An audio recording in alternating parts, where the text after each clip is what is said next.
name is Adam Hamilton. I'm the senior pastor at the United Methodist Church of the Resurrection in the Kansas City area. And every Tuesday night on my Pastor Adam Hamilton Facebook page, we go live for just a little while to talk about faith and life and prayer and theology and the Bible and questions people have. And that's what you're joining me for tonight. This is our Vespers. Some of you are watching after Tuesday night. Some of you are watching on YouTube. But every Tuesday night we come together for about 45 minutes. Tonight we'll run a little over that, I think. And we're going to be talking this evening about something that matters a lot to all of us, and that is what's happening in Israel and Palestine. On October 7th, I was on a cruise ship with 450 other United Methodists from across the United States.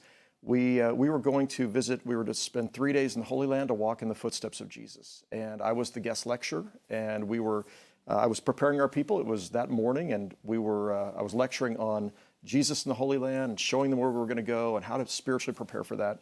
And we felt the cruise ship stop, and people began to wonder, why is the ship stopping? We're not at Israel yet. And shortly after that, we learned about what was happening on October 7th and the Hamas attack on Israel and around very near Gaza. And then not long after that, a couple of hours after that, the captain announced that we would be diverted somewhere else. And a lot of folks back in the Kansas City area were worried about me and some of our folks from the church, but that wasn't really where our people were. They were worried about what was happening, in Israel and Gaza. So since that time, of course, on that day, there was about 1,200 people who were killed, and there were 200 and some people who were taken as captives into Gaza, and there were many more who were injured, and it was the description were, the words that have been used, atrocities, a whole lot of things that have been described, that just devastating things that happened on that day. And then, of course, in the 5 weeks since then, we've been watching bombs being dropped in Gaza, and we have seen 2 million people, 1 million of whom were told that they needed to leave if they were to be safe, their homes in northern Gaza and move to the southern part of Gaza. And during that period of time, we've seen over 11,000 people who've been killed, and I think 25,000 who were injured, 4,600 children who've died. And we watch this every day on the news, and once more we find our hearts breaking. And as somebody who feels a deep love both for Israel and for Palestine, I find myself both with a heart that's breaking and then trying to figure out what to say and how to help people understand and humanize the situation. And what we find in America is as everything else, we get divided.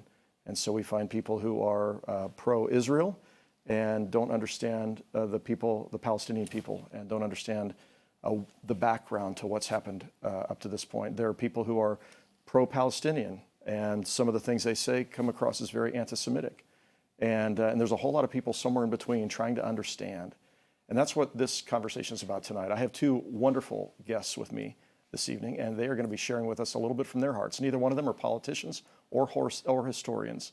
One is a Jewish rabbi, a Reform rabbi here in Kansas City. He grew up in Kansas City, Rabbi Art Nematoff. And after going to Hebrew Union Seminary, and he was one of 40, I think, Reform rabbis ordained in 1981.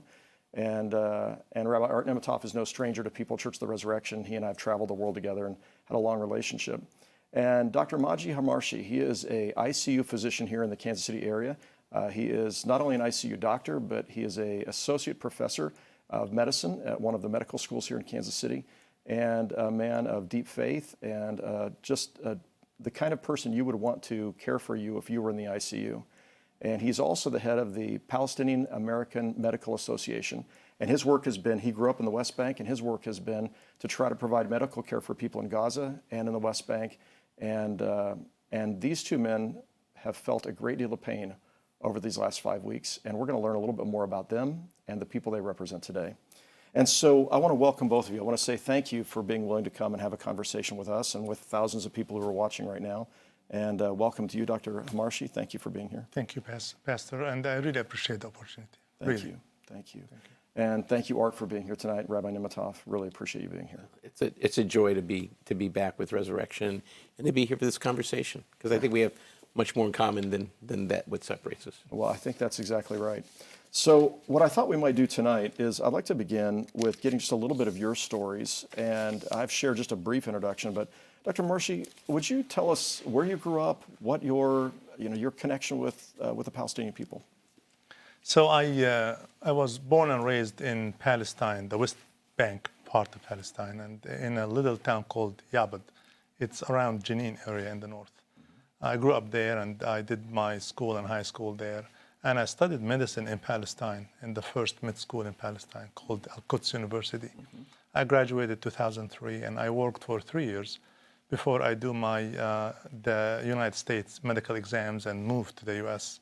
seeking higher education. So then I landed in Chicago. That's where I started my journey in the U.S. And I spent my years in internal medicine training and then in geriatric medicine training at Northwestern. And then I moved to Kansas City 2010 to train in critical care. And since then, I've been practicing as an ICU doctor in Kansas City area. That's terrific. Well, we're really grateful for your work in medicine here in Kansas City and the way you care for people. Thank you. Thank you. And Art, tell us, Rabbi Nematov, tell us. Actually, I'm going to forgo the titles here in just a moment. Please do. So, Art, tell us, your background and what you've been doing, and also your connection with Israel. So, Sure. So I grew up in Kansas City, just like you did, and I went away to college and never came back. My story is my dad died when I was 15, and my mother remarried and married someone in Florida, so my family moved away. It was 30 years after leaving that I came back. I had congregations in Houston, in Philadelphia, in Boston, Columbus, Ohio, and then I got a call to come back to my home congregation where I was for the last 18, 20 years, the Temple Congregation, B'nai Yehuda. I retired a couple of years ago and didn't do it real well, so I'm doing some part-time work with a few other congregations. My rabbinate has been filled with two things. One is trying to help Jewish communities throughout the world, trying to make a go of their lives, but also trying to build bridges between the Muslim, Christian, and Jewish communities. I've spent a great deal of time, especially in the last 5 years, doing that. My connection to Israel is that, like you, I'm a Palestinian because my grandfather was born in Palestine. My grandfather and his grandfather were both born in Palestine. My great-great-grandfather came over, and my grandfather was born in a small town called Petah Tikva, and came over here when he was in his early 20s to find the streets lined with gold, but didn't find him. Instead, found my grandmother. And so my connections with Israel go back quite a ways. And I've been to Israel 50, 60 times, and there is a visceral reaction for me about Israel. As anybody who's ever studied anything about anti-Semitism and the Holocaust and what's happened in the past 2,000 years, Israel in 1948 became the place that would always be safe for Jews to go. And sadly, that all was shattered with October 7th. In a way, different than the Yom Kippur War, different than the Intifadas. This was just this radical, horrid attack on innocent people. very good. Thank you. So I want to take a step back. Actually, I want to come to you, Dr. Maji. Tell us about, for Palestinian people, what do we not know about Palestinians? I think a lot of folks don't realize that maybe they know Palestinians, they don't even know they know Palestinians, but tell us about the Palestinian people. What are their hopes, their aspirations? What are they like? Thank you. If you may allow me to take a minute Yes, please. to address the catastrophe going on in Gaza. Yes. And that my relationship with Gaza relates to my charity work there. So as you mentioned in your introduction, I chair the board of director of PAMA, we call it the Palestinian American Medical Association. So I've been to Gaza several times. Last one was in July.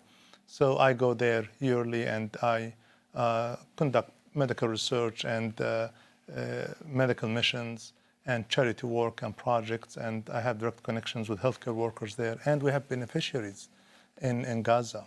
And we have a team in Gaza, we have an office in Gaza.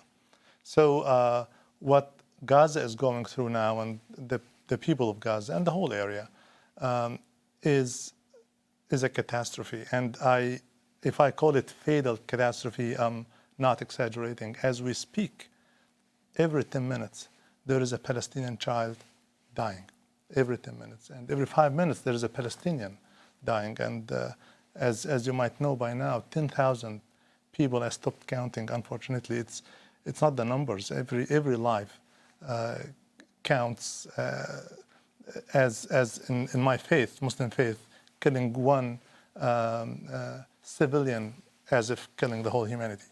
So more than 10,000 Palestinians killed, 70% of whom are children and women and elderly. More than 4,000 children killed. And we're starting to hear things like hospitals are not operative anymore. They have to take babies out of incubators. And there have been reports of babies dying outside the incubators. Patients dying on ventilators because the ventilators shutting off. There's no electricity or fuel. Patients are dying with their surgical conditions because the surgery theater is not operative anymore. So these things are unprecedented in Gaza. That there have been escalations before, but this is different. This is a whole different scale. And it's very unfortunate. And as a physician, I cannot start with not addressing this catastrophe. And we're going to come back to that because Sure. that's really where I want to drive us towards. So, but I'm going to come back first to this question. That is just tell us about Palestinian people. Sure. I would love to share with you the Palestinian people, who they are. And it's amazing. I was not aware that, I thought we were famous, but I think I'm coming across people that, there's a Pakistani, they start saying things like that. And what's that with Bank? What has to do with Gaza and all that? Yeah. If I want to start with Palestinians, there are about 14 million Palestinians worldwide. Half of them are in diaspora, we call them. And they ended up in diaspora either electively, they just moved to work or seek education, or they've been displaced, which is the majority of them, after the wars in Palestine, Israel wars, 1948, 1967, and they ended up in diaspora. The other half of Palestinians are within historical Palestine, between West Bank, about 3 million, in Gaza, about 2 million, and in East Jerusalem, about 250,000, and about 1.8 million Palestinians who are the natives. They are living in Israel proper, and they have Israel citizenship. So these are the Palestinian people. What people might not know, that these 5 categories of the Palestinian people, wherever they are, there are refugees among them. Like example, Gaza, about 60% of Gaza inhabitants now are refugees. And that's why there is UNRWA in Gaza. And those people came from the coastal line of what is Israel proper now, and they were displaced to Gaza, and they are living there as refugees. Some of them, they're holding the keys of their houses. And some of them in diaspora aiming and hoping to their right to return. And those Palestinians in these 5 compartments between diaspora, West Bank, Gaza, East Jerusalem, and Israel proper, they can't move freely between these 5 compartments. Like a Palestinian diaspora, if their grandfather is sick, they want to go see them, or they're going to attend their funeral, they can't go.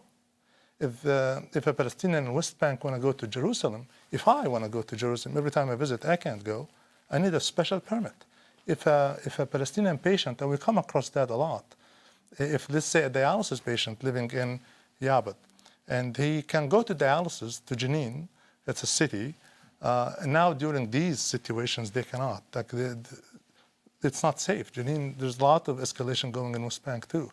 They cannot do that. But during calm situation, if they want to go to Ramallah to do a fistula, for example, and we work with dialysis patients, PAMA established dialysis units in West Bank and in Gaza. If they want to go to Ramallah to map their arm for a fistula, they have to go through checkpoints within West Bank. Even within West Bank itself, they don't have freedom of movement, free access to healthcare, free access to education, and they might be denied access to Ramallah. If they want to go to Jerusalem, they will need another special permit. Gaza people cannot leave Gaza. They have been under blockade for 17 years, and they have their own ID. The East Jerusalem one have their own ID. I have an East Jerusalem friend who has a grocery market here in Overland Park. The minute he got the green card, he was denied his residency status in East Jerusalem. He was not allowed to go back. If there is an East Jerusalem Palestinian wanted to go work in Ramallah, and he rented an apartment there, the minute he rents an apartment, he will lose or she will lose their Jerusalem status, and so on. So Palestinians cannot move within those compartments and between those compartments. And they've been living like this during times of calm, during times when they are not on CNN, under that kind of oppressive status, unfortunately, and people tend to be unaware of that. But these are the Palestinian people. Yes, thank you. Yeah, sure. So I want to ask, you mentioned in 1948, Rabbi Art, there was for so many Jewish people, a sense of great joy that there was now a modern state of Israel that had been rebirthed in 1948. Would you describe just a bit more what that meant to the Jewish people, the rebirth of Israel? And then I'm going to ask you to describe Nakba and what it meant to the Palestinian people. So people have a chance to hear how deeply heartfelt this is for you, but also for the Palestinian people. The very same event felt very different. Absolutely. I just want to start by saying that all that you just described, I can affirm because I've seen it as well. And I've not experienced it, but I have felt it secondhand. What the governments of Israel have done over the course of the past, especially the past 20 years, in my mind, has been horrendous. And I just want to be clear about that. Thank you. Because nobody should be treated in a dehumanizing way. Which leads to the answer, Adam. 1948, we're coming off the Holocaust. 6 million Jews have just been killed for no reason other than the fact that they were Jews. And we found ourselves literally without a home to go to. We were taken to camps. We were released into refugee camps, DP camps they were called, and we didn't have any place to go. At the same time, and the history goes way back, there was a movement to establish again a state of Israel, and so that came to its head in 1948 1947 with the UN voting to partition Palestine between a Palestinian state and an Israeli state, a Jewish state. The Jews accepted it. They said, whatever you want to give us, we'll accept it. And the Arab countries, I'm going to leave the Palestinians out of this, but the Arab countries said, no, we won't do it. And the day that David Ben-Gurion declared Israel to be a state, which was a moment of great joy for Jews. I mean, I wasn't alive at that point, but my parents were, and they told me that there was just this unbelievable sense of fulfillment of a 2,000-year-old dream. Because for 2,000 years, we as Jews have prayed 3 times a day to be able to return to Jerusalem and to return to Israel. So all of a sudden it happened. And on May 15th, we declared a state. And on that day, the Arab countries surrounding Israel attacked Israel. Now, there's no question in my mind that Israel did what it did in order to survive. And if it hadn't, it wouldn't have survived, and I have no idea what would have happened to the Jewish people.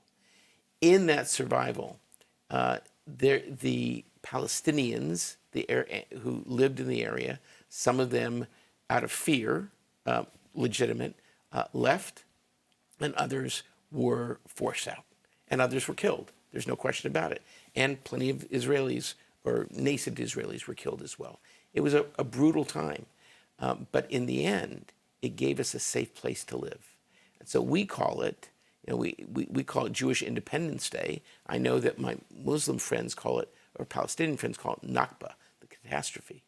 And I understand why, but if Israel had not come about, I wonder where Jews would end up living, because sadly for 2,000 years, we have never been welcome.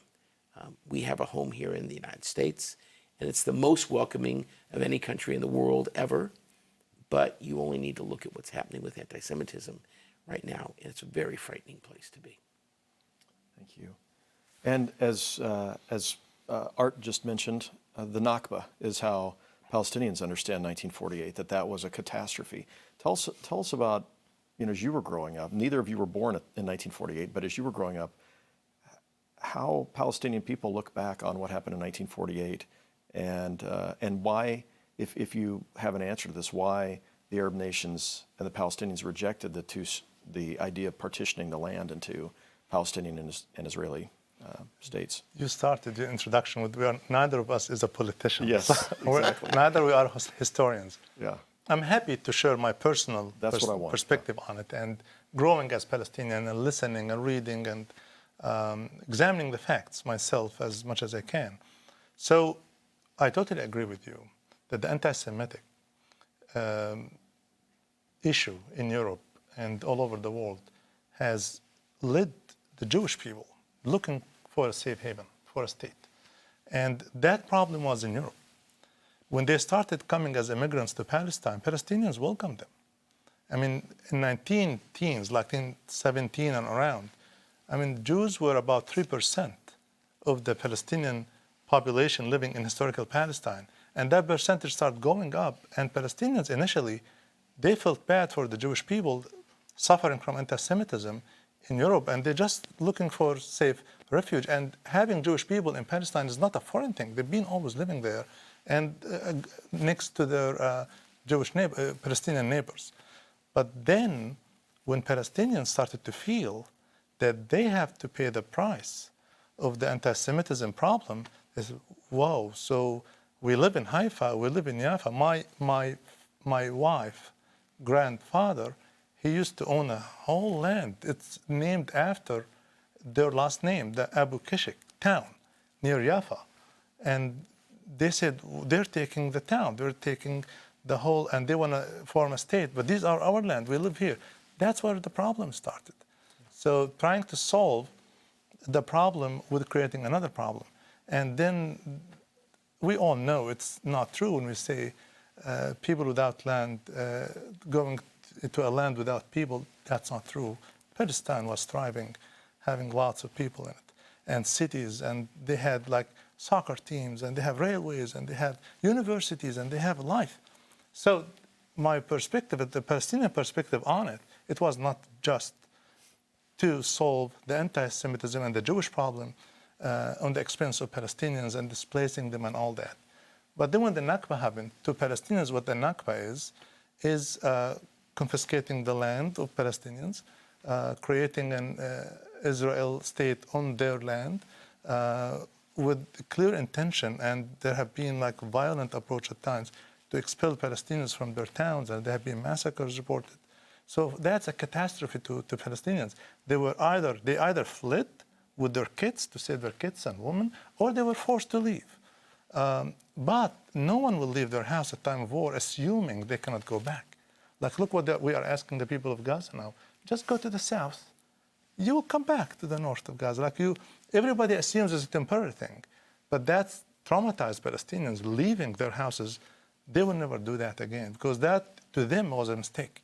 Because they left the houses and they assumed they will have the right to return. They will have the right to return to their house. But that was a catastrophe for them, the fact they left their houses. They left their belongings in their houses. They did not pick up anything. They just left. But now they're not allowed to go back. And that created the refugee problem and all that. And that's why we call it the catastrophe. Yeah. And you were referencing the fact that there are Palestinians in Gaza who are in the north who were, even though they were warned they could die, were afraid to leave because they were afraid they'd never be able to come back. That's true. Yeah. That's true. And so part of the dilemma, it feels like, is somewhat of an outsider, although 10% of the Palestinian people are Christians. So you've got 90% are Muslim, 10% are Christians. But most Christians in the Holy Land, unless they're Jewish converts, are Palestinians. And a lot of Christians in America don't understand that either. But the idea of the United Nations dividing a piece of land into two places and saying this is going to belong to you and this is going to belong to you, when you have people who live in this village, and what does that mean now this belongs to Israel, but what happens to us? And so it's easy to understand how really in the formation of this, now this is not going all the way back to the 1800s of the beginning of Zionism, and the idea, which I don't know if that's the beginning, but at least that's where you start reading about a lot more about this dream, this aspiration of having a Jewish state. But when the United Nations decides and European and Western powers decide how we're going to divide up a piece of land, it was destined, it feels like, to be a source of conflict for a very long time to come. It was a no-brainer, knowing that there would be a conflict created. So we cannot just judge the mindset of what happened 75 years ago with us looking at it in retrospect. Then they were fighting to go back to their houses. So that's what they were fighting. And to welcome the Jewish people without establishing a state where our people living. That's the mindset then. But fast forward to now, Palestinians are calling to establish their state on 22% of the historical Palestine. They are half the population within historical Palestine. 7 million Palestinian, let's say 7 million, don't quote me on the number, 7 million Jewish people. They are accepting to form their state on 22% of the historical Palestine. That's not their proposal. That's not their, that's what we want. They said, we will accept whatever the international community and consensus decided. International law, we will take it. Just let's make it happen. But unfortunately, I mean, you know the rest. The peace process, unfortunately, people got busy with the process and forgot the peace part.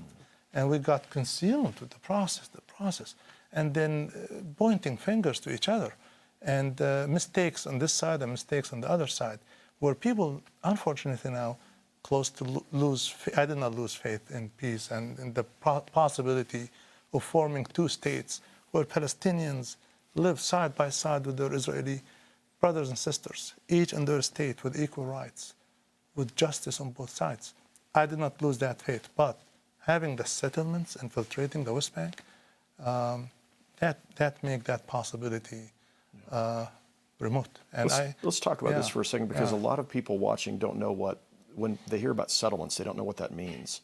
And Art, you and I have been there to see settlements, and and in what was to be Palestinian lands, and so the Israeli government opens up for people to build settlements in these places. And when I ask questions about this, it's like, why would that happen? Why would you do that?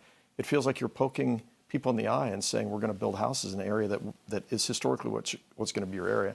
And what I was told in the past was, well, they'll move out later. It's a negotiating ploy. But it seems like a terrible negotiating ploy to build beautiful subdivisions in Palestinian, what is supposed to be Palestinian territories. Can you speak to this a little bit in terms of not justifying it, just your perspective on it? Sure. The good news is neither of us are politicians. Right. And none of us is. The reality is that that I can affirm your truth 100%. And I can also affirm the fact that 5 times Israel came to the table with a proposal for peace, and 5 times it was rejected. No, not by the Palestinian people. I want to make it clear about that. And that's the problem. We're dealing with politicians and not the people. Because I believe the Palestinian people and I believe the majority of the Israeli people want peace and want to live side by side. I absolutely do believe that. And as we were talking a little bit before, if we could somehow get to that point within a year, we would find that there'd be such cross traffic between the two that it would be as though there was any division had never existed before. So unfortunately, we're not there. I think that my perspective is that the Israeli government was trying to create what they call facts on the ground. By creating, and by the way, when we think of settlements, we think of we have in this mind, in our mind eye, these tents that are set up that with barbed wire around it. But some of them are just subdivisions. They're like Overland Park or Prairie Village or Leawood. They're lovely, lovely communities. Some are in East Jerusalem, some are in other places. But Israel has made a statement from a political perspective that they want to have as much of this land as they can justify being Jewish, so that when it comes to negotiation, they will have more negotiating power. Now, I happen to disagree with that. For 20 years, I've been arguing against creating more settlements. I've always argued that we should stop allowing that to happen. By the way, the majority of people who move into these settlements, they're not radical people who hate, all Palestinians.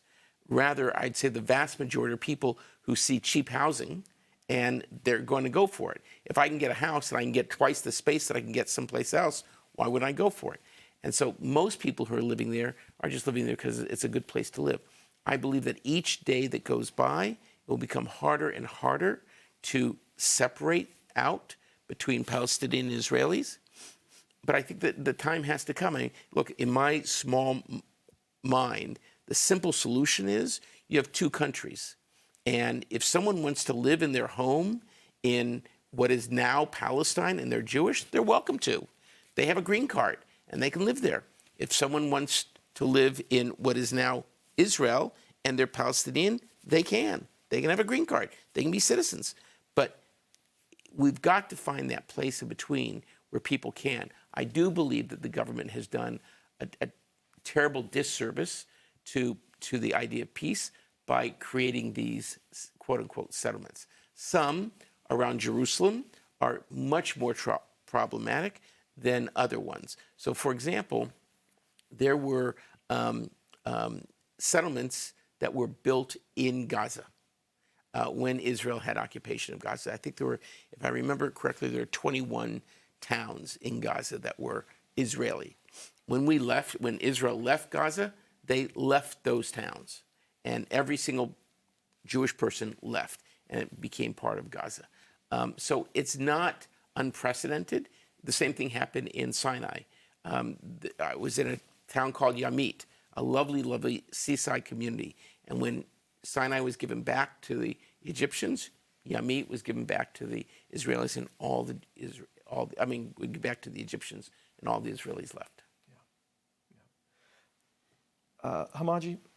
Majdi, could you say a word about what people are experiencing in Palestine right now, West Bank and Gaza? You've described a little bit of what we're all seeing on the news, but what are people feeling that you're having contact with? Are you in contact with anybody in Gaza that you've worked with in the past, and people in the West Bank? What are you hearing from them? Well, the people of Gaza are living absolute horror. And we want to, other than those who were killed and the healthcare workers and the hospitals and all that catastrophe that's going on, the usual people, 1.4 million Gaza people, are displaced. They are not living in their homes, in their houses. Like more than half of Gaza population, they either don't have a house anymore, they are living in UNRWA schools, or with friends or relatives in the southern part of Gaza. Or some of them, they have a tent. They just managed to mount a tent and just live in it. And we're being told stories about the UNRWA schools. They are not equipped to host these vast numbers of Palestinians, and that's the best place. You're lucky if you end up in an UNRWA school. You have a roof, you have a door, but people, about 60 people sharing one room like this, with hundreds of people sharing one bathroom. We started to hear reports of public health outbreaks, cholera, dysentery, infectious diseases. The sanitary situation is absolute, like minimum.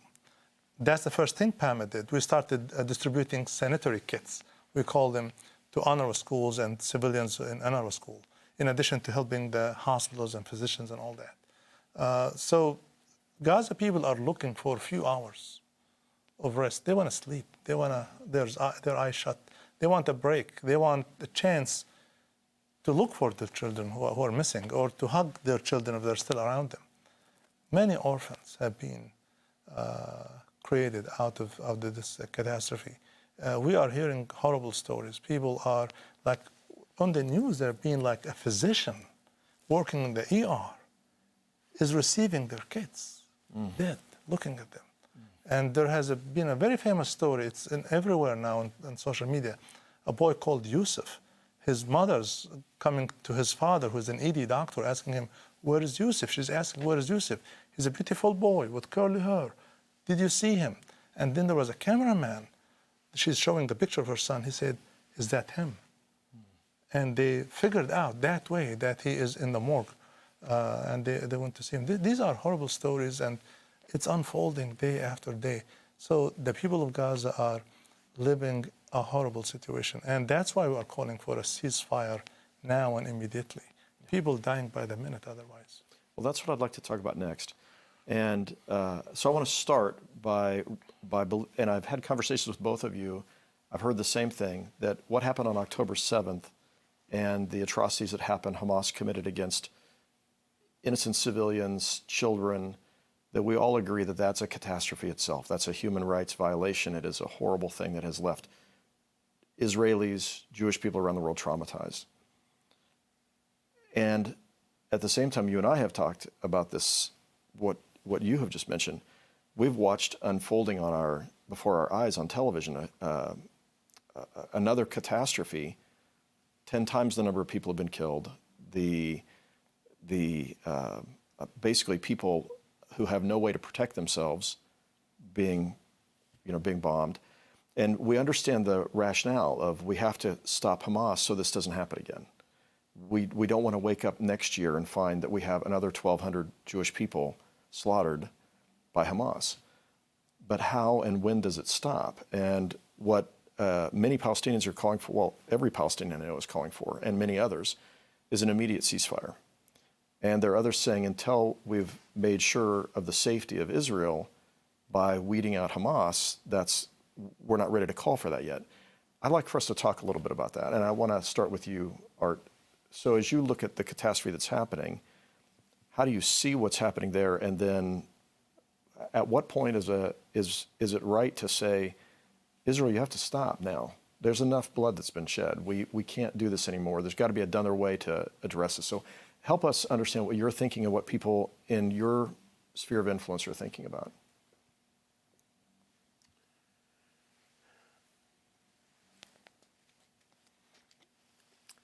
Adam, if your granddaughter was in danger, my guess is you would do anything you could to make sure your granddaughter was safe. All right.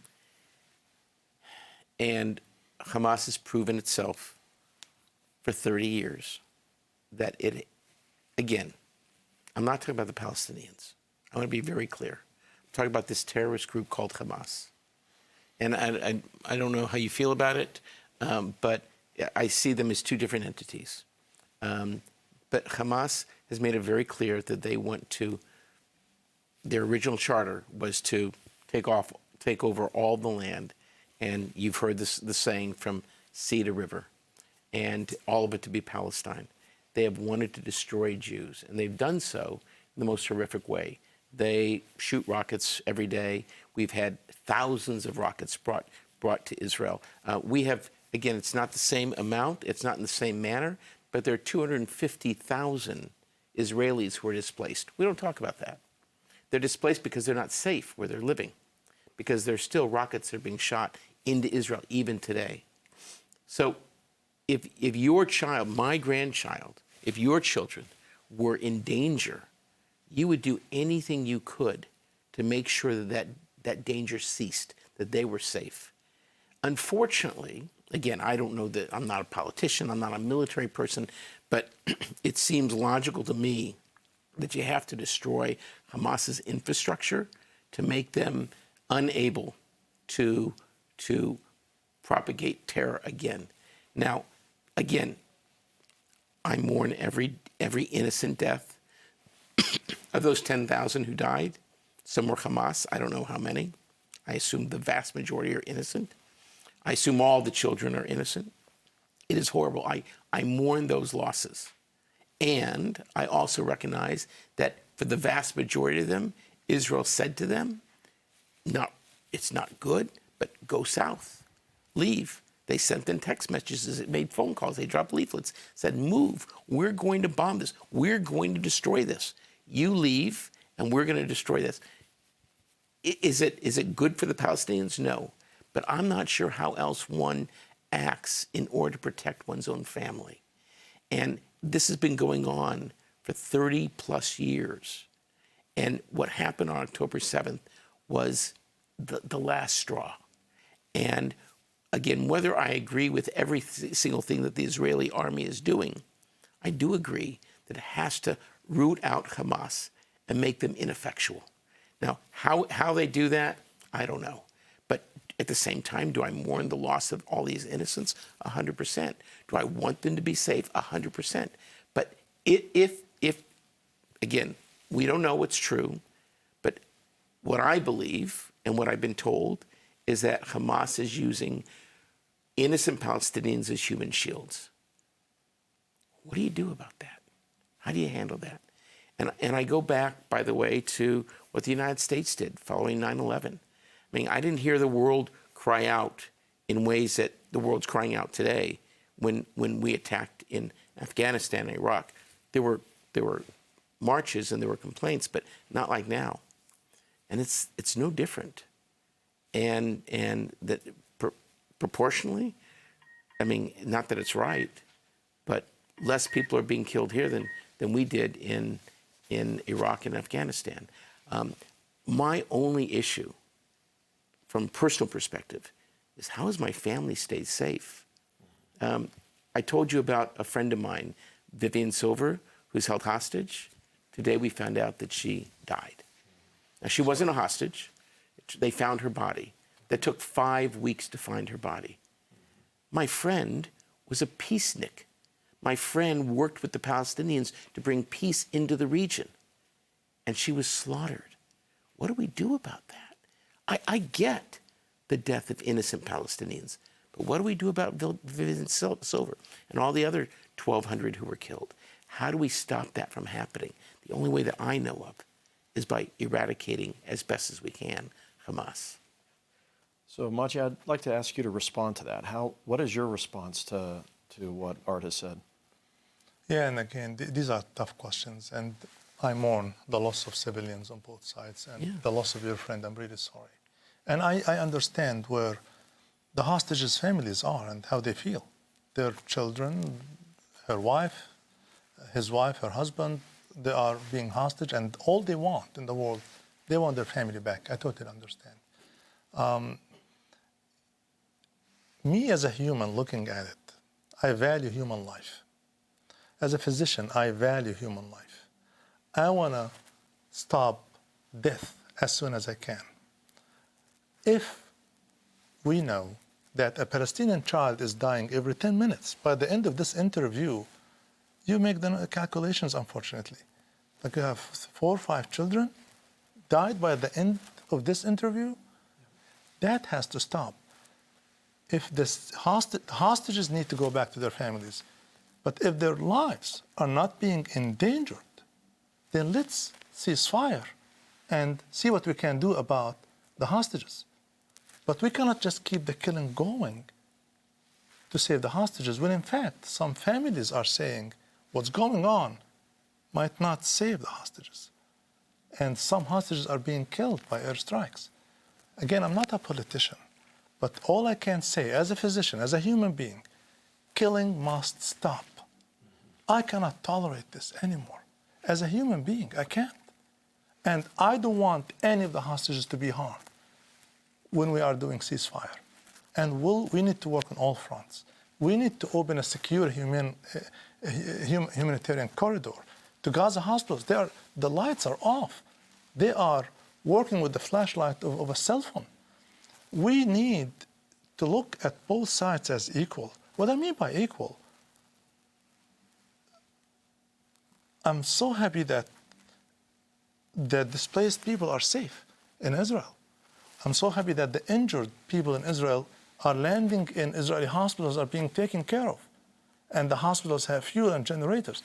We need to expect the same for Palestinian civilians, to go to an ER and be received by a doctor who's capable and have the resources to save them. I have been on the phone with Palestinian physicians sending me videos, and they say, Majdi, do something.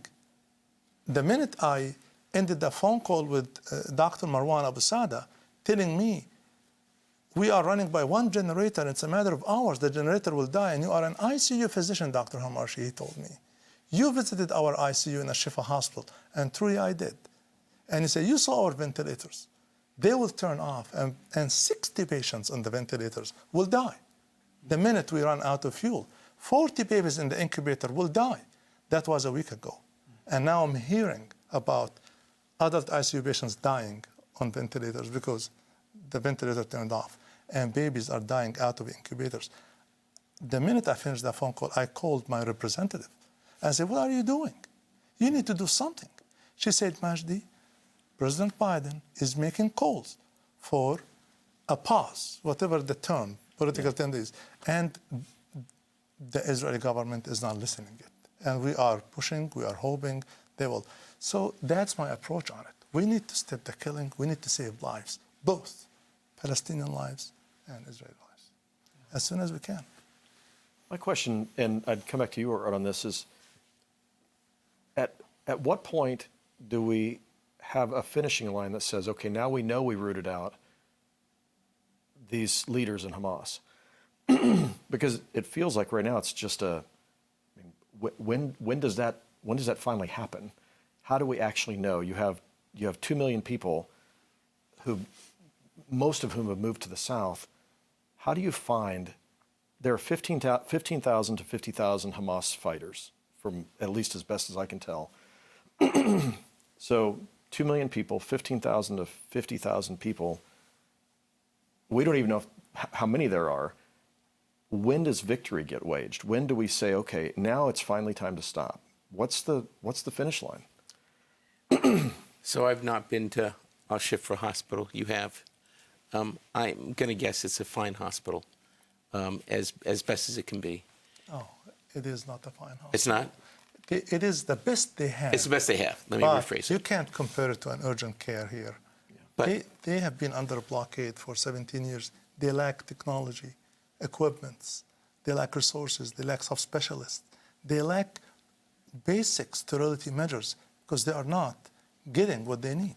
the question, though, I have, and I don't have an answer because I don't know, none of us know, is that I've been told that Hamas has underneath there created one of their command structures. How do you, I don't know if it's true or not, but that's what I've been told.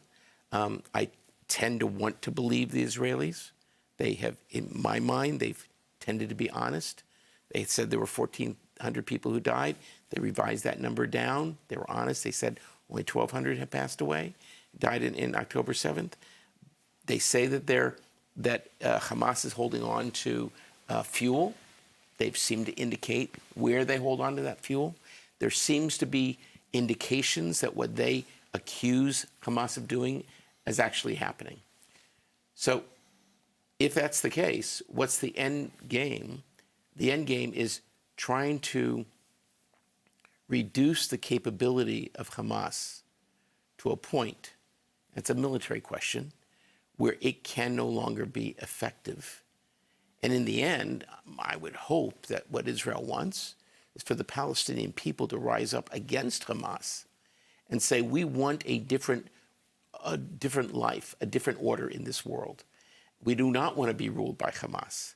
And they want to have a different type of government. That would be my hope.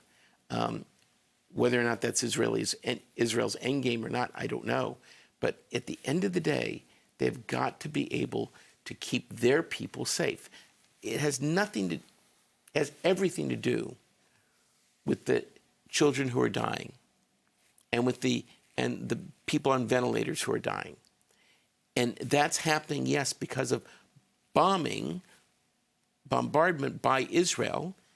And it's also happening because Hamas has made that situation exist. I'd like to see the anger directed perhaps at Israel, but definitely at Hamas. And I don't see that at all. I don't see the anger directed at Hamas. Hamas is as responsible as anybody else for this situation. And how to change that, I don't know. Do I want any one of those children to die? No. And please don't misunderstand what I'm going to say. I don't want one child to die of hunger in the United States. And the fact is that during our conversation, there'll be several children who will die of hunger in this country. I don't want that to happen. I want us to do what we can to keep everyone safe as much as we can. And that includes Israelis. And that's the challenge. How do we hold those two truths simultaneously? How do we want both of those things? Because it seems that if you have one, you don't have the other. I am so fearful that if we were to declare a ceasefire, that what Hamas would end up doing was rearm itself and attack even more ferociously. And how do I, as someone who loves my people, how do I live with that? How do I live with another 1,200 people dying? I can't. So I'll ask for your response to Maji. Rabbi, you are pro-justice. You are pro-peace and saving lives. If you allow me, that's my personal take with my small brain. September 11 Afghanistan, or whoever did on September 11, the United States was not occupying their land, was not oppressing them. That's not justifying anything. That's wrong. That's one thing. Second, Beit Salem, an Israeli human rights organization, WHO, UN, many human rights organizations are describing what's going on in Gaza now as a collective punishment. We are collectively punishing the civilians of Gaza for what Hamas did. And the Israeli government narrative, logic is trying to say, don't be angry at us, be angry at Hamas. When we are asking the Israeli authorities to allow fuel to be delivered by the Red Cross to a Shifa hospital and monitor utilization of that fuel to a Shifa hospital, and you yourself be there, we are expecting Hamas to provide fuel to hospitals. I mean, we are asking democracies, we are asking the United States, don't let this happen on your watch. Don't let babies die on your watch. Don't let physicians die. 200 healthcare workers have died so far. Physicians feel powerless and helpless.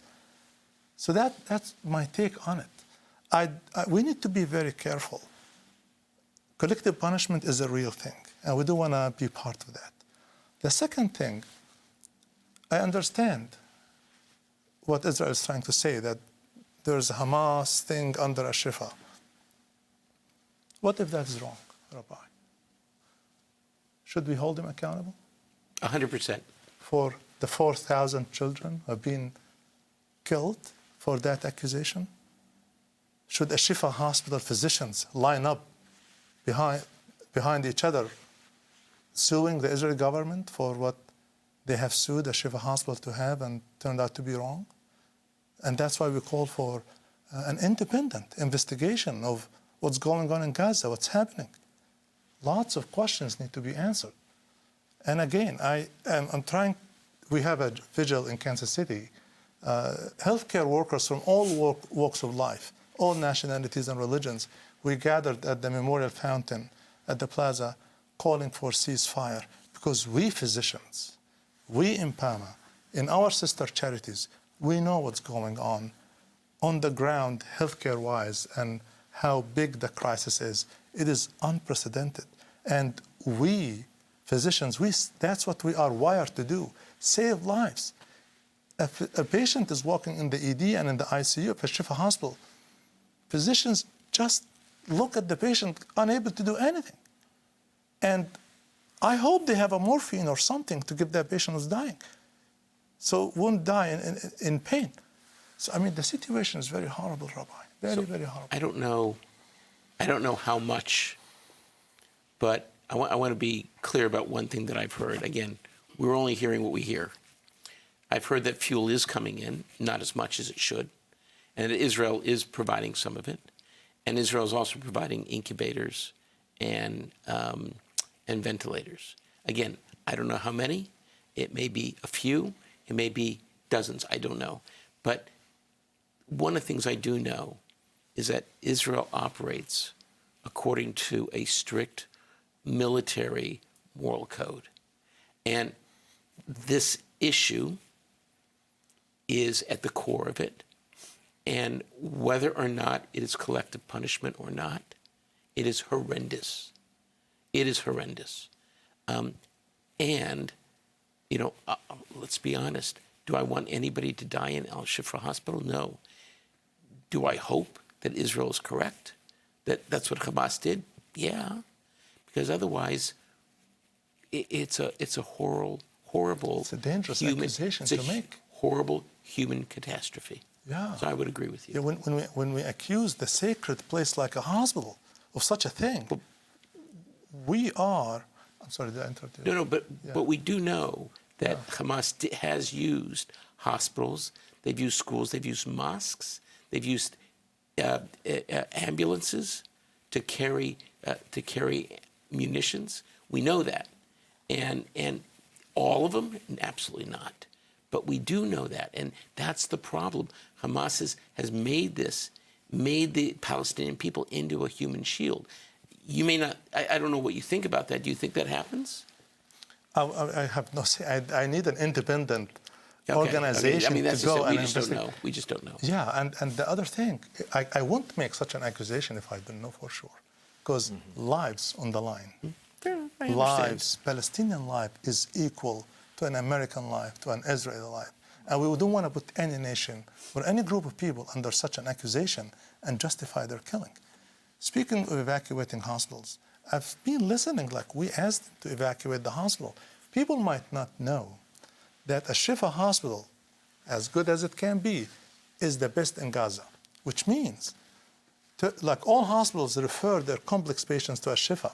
So if you want to evacuate, none of the other hospitals can take the complexity of these patients. That number of incubators and ventilators, they cannot.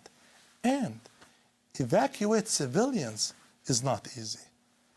When you think about evacuating an ICU, in the United States standards, that will take us a month of preparations to evacuate an ICU from one place to another place in the same hospital. To do it right, timely, in the right order, and in a safe way. How are we asking hospitals to evacuate their sick patients on ventilators with limited resources at times of war, of unsafe roads? How can we ask that? As Shifa hospital officials told us, we cannot do that. Come and do it yourselves. The international community, we cannot. It's undoable. Do you know if anybody has set up any MASH hospitals in the South? So there is, I know, so I've been to Gaza. There are a Nasser hospital in the south and the European hospital in Rafah. And I'm talking about a Shifa. People didn't know that also. That these are Palestinian Authority hospitals operated by the Palestinian Authority in Ramallah.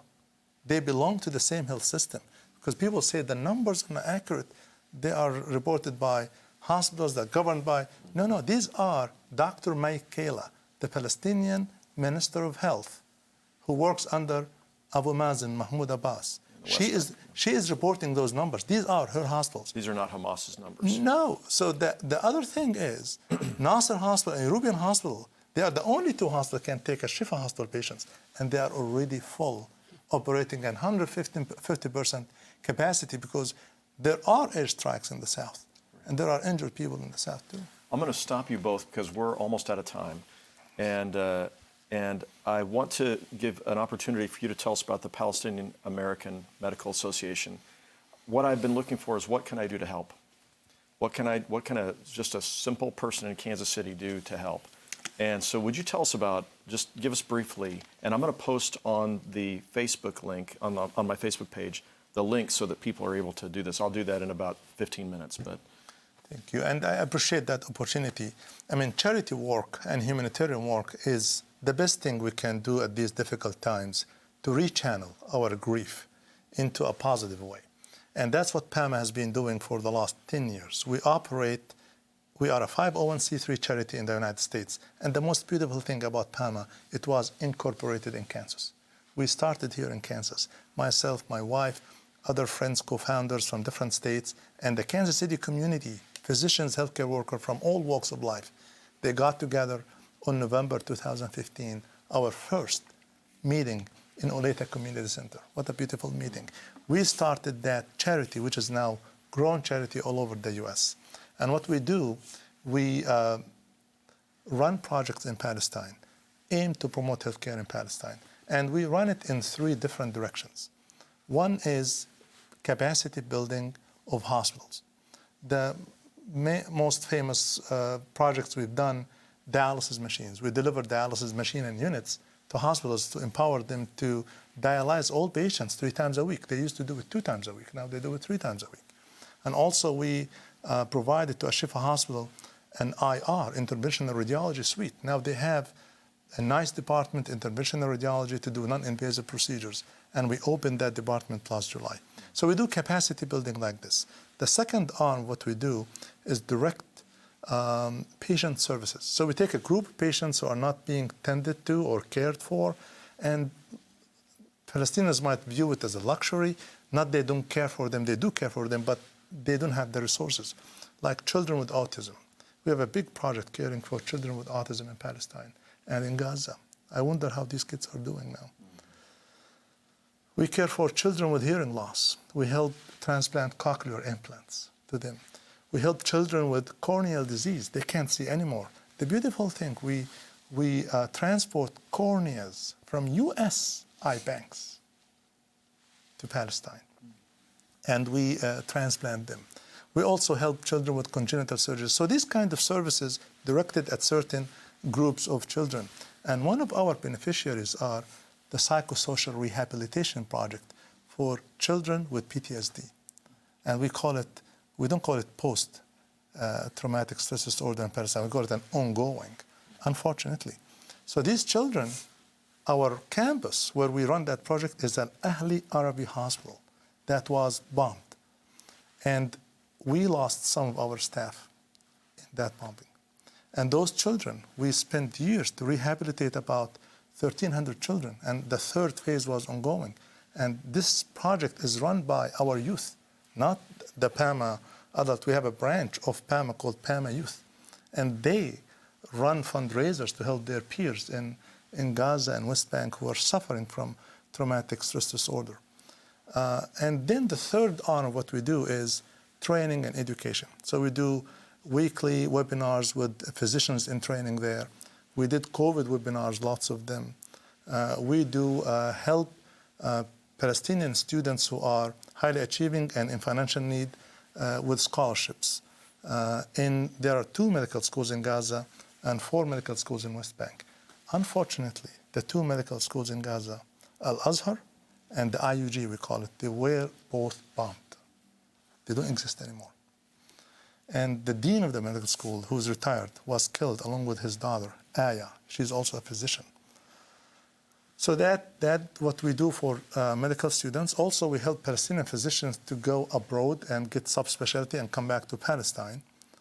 So we do that through training and promoting education for healthcare practitioners in Palestine. So that's what PAMA has been doing for the last 10 years. Thank you so much. Sure. Well, for those who are interested in being a part of that, I'd like to invite you to, I'll put the link on in about 15 minutes, and love for you to explore it more and see if that might be something you'd want to support. I know many people are saying, what can I do? Doesn't matter whether you support Israel and you say, I'm standing with Israel, but I care. I mean, you say you stand with Israel and you care about the Palestinian people. And as a Palestinian, you grieve for what's happening, you call for a ceasefire, and you care for Israeli people. And I think part of what I wanted you to see watching tonight is here are 2 very thoughtful men who have a deep faith. They see a lot of things much the same as you said when you began, Art, and they see some things differently. And we all want an end to the war that's going on there right now. And we have questions as to when that end should exactly come. And I was hoping that we might be able to go, this is complex. These are 2 really smart guys, and we haven't solved the problem. We do recognize that there is a lot of pain and suffering that's happening right now, and we want it to end as soon as possible. Could I add something? Please. It is both sad and inspiring that the Israelis have many of the same kind of programs that you were talking about. There are traumatic stress disorder programs for kids who are traumatized from the rockets being shot at them. And now that this horrid act of October 7th came about, it's leaving even more trauma out there. So the fact is that we're both experiencing those pains. We're experiencing them differently, but we're both experiencing that. I have, just so you know, I have made my own donations to Palestinian organizations that I knew about to help them. Now that I know about yours, I'm going to make a donation to it. And I pray that there will be others who will make donations to the Jewish Federation of Greater Kansas City, where that money goes to traumatic stress disorder treatment, to helping displaced people, to helping people rebuild their lives after their loved ones were killed, or providing support for the hostages. So I think we need to do both. And we need to we need to affirm life as best as we can. And let us both pray for peace. If I may add to Rabbi, Yes. let's hope with a positive note I end with, one day there will be peace, and those children in Gaza with PTSD will meet with Israeli children with PTSD, and they share a group therapy all together. And I know my friend Suhaila Tarazi, who runs the program for us in Al Ahli Arabi Hospital, who's a Palestinian Christian, and she also happens to be American. There are 1 million Palestinian Christians like her who also will share that message. All Palestinians will share that message. Let's hope one day we'll end up there. Amen. Okay. I'll Amen. place the link to the Jewish Federation here in Kansas City as well. Church of the Resurrection is making donations in both directions to care for people. And I want to thank all of you for joining. Many of you signed in. If you were new, you didn't realize why people were signing in. We do that almost every week. Well, we do that every week. And I hope you plan to join me next week. We'll have a great conversation next Tuesday night. I'm not sure the topic yet, but we're going to have a great conversation for Vespers Tuesday at 7:30 at Pastor Adam Hamilton Facebook Live. I'd like for us to pray together, and if you would bow with me in prayer. Oh God, you created all of us. We are your children. Palestinians, Israelis, Jews, Muslims, Christians. We belong to you. We call upon you. And we ask for your wisdom, your help. We ask, oh God, that you would bend the minds of those who are involved in making key decisions here. We pray, oh God, for peace and for justice. We pray for safety and for dignity. We ask, oh God, that we might recognize the shared humanity of both Palestinians and Israelis. And we pray, oh God, for the day that in the Holy Land, your people can live side by side, be it in two states, that they can live and treat one another with justice and dignity. So help us, we pray. We pray for those who are healthcare workers right now, for children, for those who are suffering in Gaza. We pray for those who have been traumatized in Israel. And we pray that you would give us and our leaders wisdom. I thank you for these two men. I'm so profoundly grateful for them. And I pray your blessings and your guidance upon them and their families. Now, O Lord, help those who are listening online. I pray that you would give us wisdom as well, guide us and lead us. Help us to be able to understand people on opposing sides in this time of crisis. And use us, we pray, that we might be peacemakers. And it's customary for us on Vespers every Tuesday night to end with the Lord's Prayer. Our Father, who art in heaven, hallowed be thy name. Thy kingdom come. Thy will be done on earth as it is in heaven. Give us this day our daily bread, and forgive us our trespasses, as we forgive those who trespass against us. And lead us not into temptation, but deliver us from evil. For thine is the kingdom, and the power, and the glory forever. Amen. Gentlemen, thank you so very much for being with us tonight. Thank you. 7 off.